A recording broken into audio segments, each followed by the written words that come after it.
something that historians use to try and discover whether or not a writer is telling the truth. It's called the principle of embarrassment, and it goes like this. If there's something embarrassing to the author or authors, it's probably true. Why? Why is it probably true? Yeah, they wouldn't make up details that make themselves look bad. They wouldn't lie to make themselves look bad. Oh, people lie all day to make themselves look good. People lie all day to get themselves out of trouble. Nobody lies to make themselves look bad or to get into trouble. Well, it turns out the New Testament writings, and even the Old Testament writings, are filled with embarrassing details, but let's just look at the New Testament. The New Testament writings are filled with embarrassing details. In fact, this is the duh test.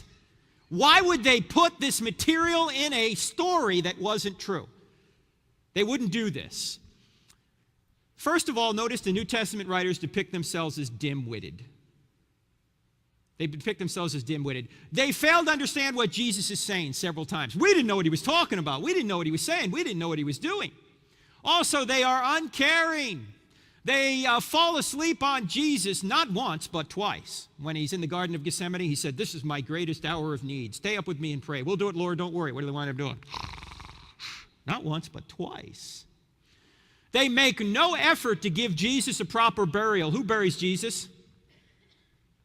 Joseph of Arimathea and Nicodemus. Now, who was Joseph of Arimathea? He was a member of the Sanhedrin. What did the Sanhedrin do? That was the Jewish ruling council that sentenced Jesus to die. Now, why would the writers make Joseph look like a good guy while they ran away and hid for fear of the Jews?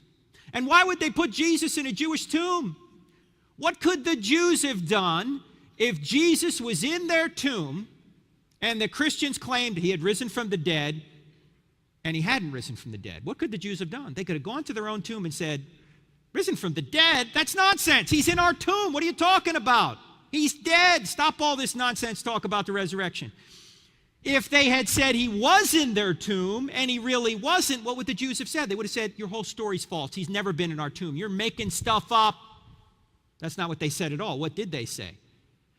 They said that the disciples came and stole the body while the guards were asleep. Now, that's a bad explanation for at least two reasons. Reason number one, if you're a Roman guard on duty and you fall asleep on watch, what happens to you? You're dead. You're toast. Reason number two, if you're a Roman guard on duty and you fall asleep on watch, how do you know what happened?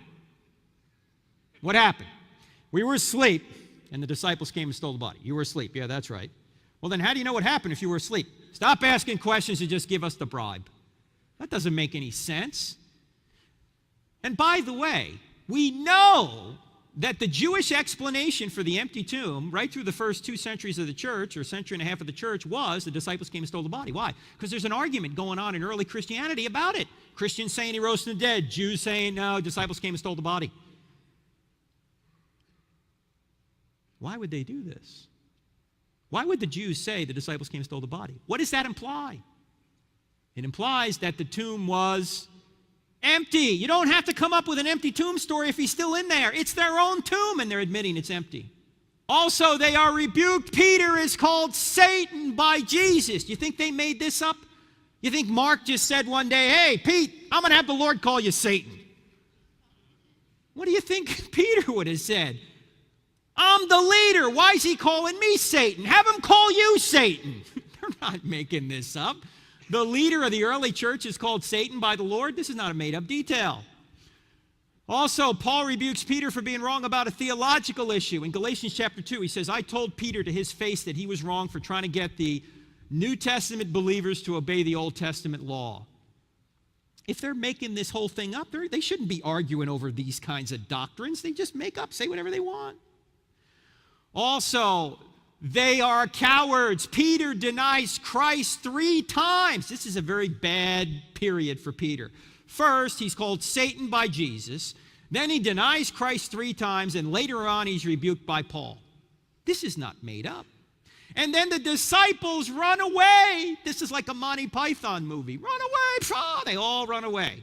And who are the brave ones? Who are the brave ones? Ladies? Yes, the women are the brave ones. Now, who wrote this down? Men. Now, what man is going to make up that he was hiding for fear of the Jews while the women went down to discover the empty tomb? Would any man in here make that up? No way. I mean, if I was making it up, I'd write something down like this. Let's see. We marched right down there and overpowered that elite Roman guard. Yeah, that sounds good. And then we saw Jesus, who congratulated us on our great faith. And then we went and comforted the trembling women. Right? We certainly wouldn't say that we were Mr. Sissy Pants for hiding for fear of the Jews while the women went down to discover the empty tomb. Who would have made that up?